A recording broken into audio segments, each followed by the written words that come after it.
까 네, 반갑습니다. 예. 교수님, 안민석 의원입니다. 예. 시간 참 빨라요. 네, 꿈 같은 시간이 흘렀네요. 10월 29일이었었죠. 첫 번째 촛불 집회가 열렸던 날이요. 그죠? 네. 안민석 의원께서 여기 가셨었어요? 네. 아, 네, 갔고요. 그 당시는 우리 교문위 국정감사가 이제 마치고 저희 교문위 국정감사에서는 이제 미르 K 재단의 실체를 밝혀냈었거든요. 예. 그리고 정렬의 입시 비리도 밝혀냈고요. 삼성의 승마지원에 대해서도 국민들에게 알려드렸고요. 예. 그래서 이제 첫 번째부터 거의 끊임없이 갔었더랬습니다. 근데 처음에 이렇게 32만 명 정도가 모였었는데, 처음에는요. 3만 명 정도가요. 이 3만 명 정도가 연인원 1,600만 명으로 이렇게 막 늘어날 거라고 생각을 하셨었어요? 아무도 예상을 못했고, 물론 저도 못했는데요. 근데 그날 도울 김용우 선생님하고 현장에서 배웠는데요. 예. 도울 선생님이 저한테 이렇게 말씀하시더라고요. 안 의원, 혁명의 기운을 느낀다. 그런 말씀을 하셨는데 그게 이제 현실화돼 버렸죠. 특히 처음부터 중고등학생들이 그 촛불을 들고 나오는 걸 보고서 저도 뭐 이게 간단치 않은 문제가 되겠구나라고 했는데 이렇게 정권 교체까지 가는 촛불의 힘이 만들어질 줄은 저는 몰랐었습니다. 예.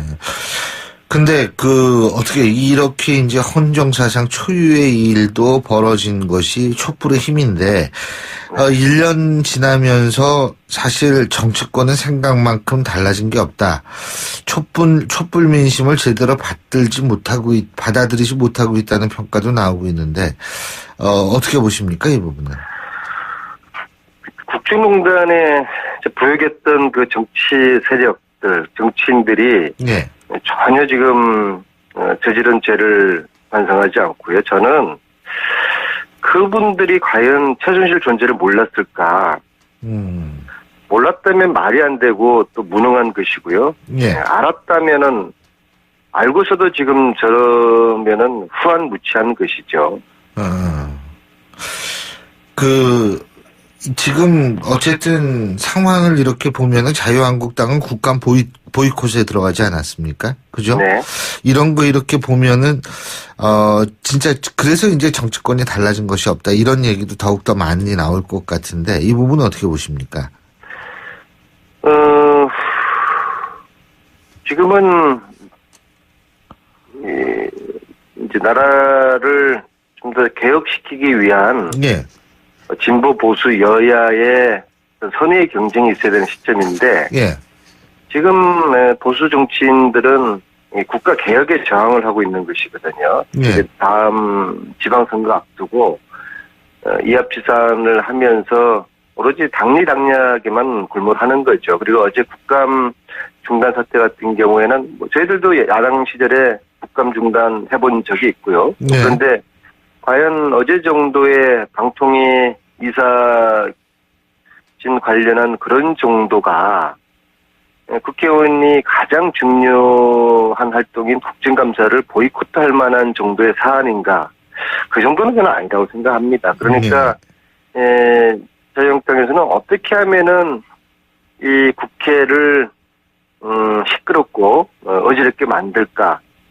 오로지 그런 생각밖에 없는 것 같아서 참 한심하고 좀 딱할 뿐이죠. 그래서 지난 MB 박근혜 그 9년 동안 이게 나라를 좀 말아먹은 거 아닙니까? 그런 정치 세력들은 지금은 자성하고 저희와 함께 국가 개혁에 선의 경쟁을 하는 그런 자세를 취해주는 게 마땅하다고 봅니다. 그리고요, 이나저나 박근혜 전 대통령 말이에요. 지금 변호인단들도 다 사임을 하고 지금 일종의 재판 거부에 들어가지 않았습니까? 이런 거 보면서 어떤 생각 드셨어요? 마찬가지죠. 이방인의 책을 쓴 이제 까미가 그런 얘기를 했어요. 과거의 죄를 벌하지 않는 것은 내일의 더 큰 범죄에 대한 용기를 주는 것이다, 그 얘기를 했는데요. 예, 과거의 범죄에 대해서 과거에 그 국민들을 분노케 했고 국민들에게 최대의 피해자 아닙니까? 어떻게 국민들에게 저렇게 특급만큼의 미안한 생각이 없을까? 박근혜는 처음서부터 재판에 협조하지 않았고요. 그러다가 구속만기 6개월 만료되면서 석방을 사실 기대했겠죠. 예. 구속이 연장되니까 이제는 아주 노골적으로 재판에 비협조 태도에서 재판을 이제 거부하고 있지 않습니까? 예. 이제 옥중에서 지금 일종의 정치 투쟁을 하고 있는 것이거든요. 국민과 역사를 상대로 싸우고 있는 것이죠. 근데 결코 국민에게 이길 수가 있겠습니까? 참으로 한심하고 딱하죠. 자, 그리고 안민석 의원님께서는 그 최순실이 있잖아요. 최순실 씨의 재산, 이런 것들도 이제 해외 도피했던 재산, 이런 것도 많이 조사하고 그러셨잖아요. 그죠? 네. 어떻게 좀 진척이 있습니까?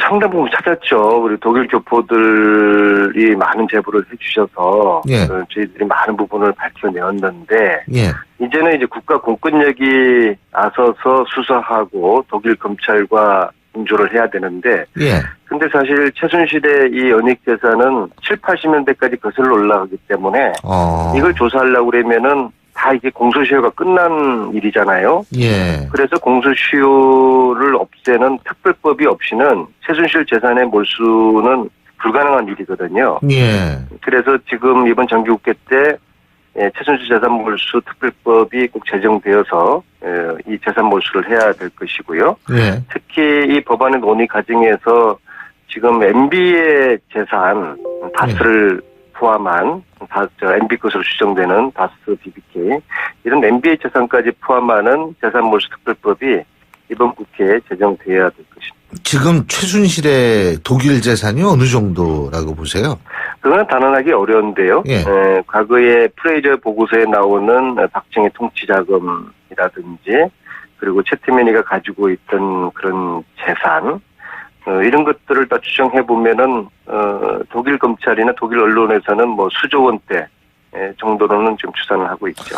그러면 안민석 의원님 말씀을 종합해 보면은 이게 박정희 정권 때의 비자금하고도 연결되어 있는 그런 얘기다 이 말씀이시군요. 왜냐하면 그 비자금은 당연히 박정희 대통령 서거 이후에 최태민이가 적어도 일부는 관리했을 거라고 보거든요. 왜냐하면은 박근혜 전 대통령이 80년대 이후로 그의 부친의 재산을 관리를 하지 않았겠습니까? 그리고 박근혜 모든 재산 관리는 최태민이가 했고 그 최태민이가 관리했던 재산은 최순실한테 넘어갔지 않습니까? 단 지금은 그 재산의 열쇠 고리가 누구한테 가지고 있을까?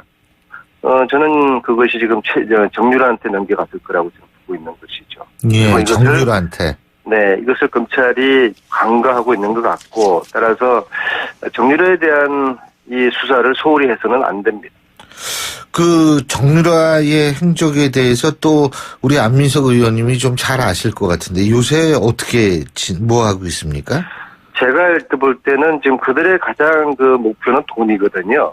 이 권력도 돈 때문에 지키는 거다 이거죠. 갖고 있는 거를. 그래서 지금은 정유라에게 최순실 재산 승계 작업 거의 마무리 단계에 와 있을 거라고 보고요.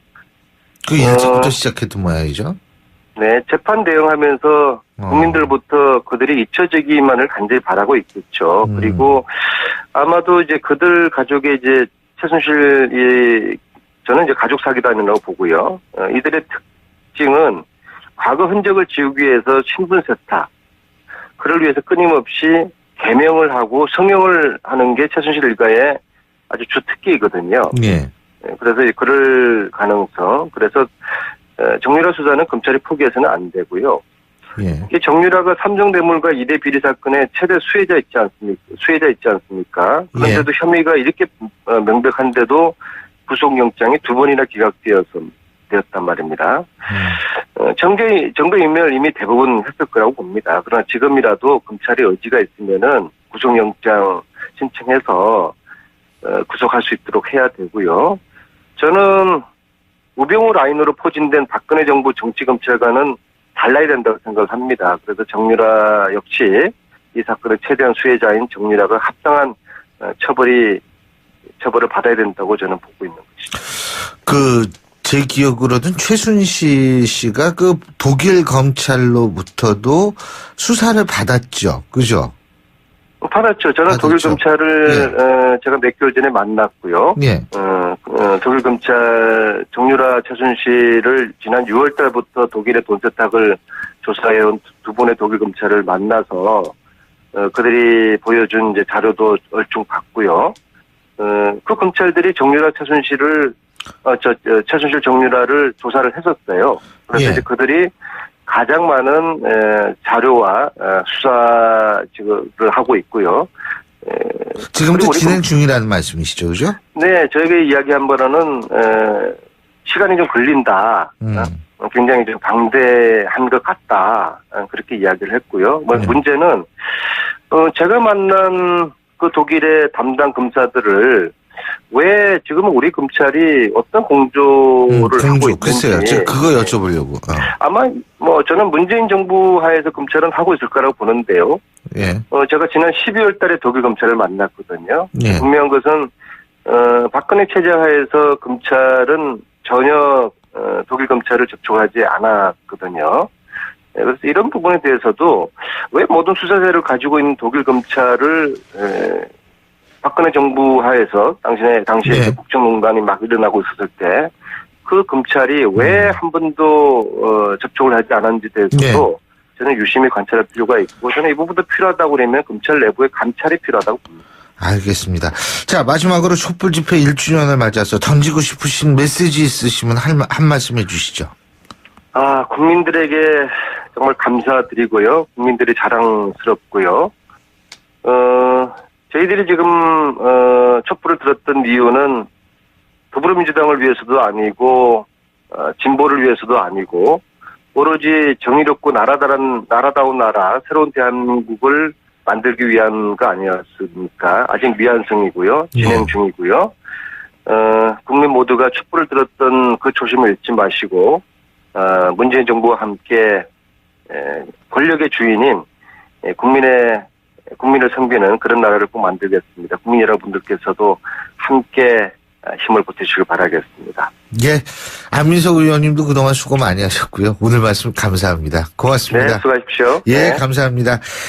그래서 저도 이게 간단치 않은 문제가 되겠구나라고 했는데 이렇게 정권 교체까지 가는 촛불의 힘이 만들어질 줄은 저는 몰랐었습니다. 예.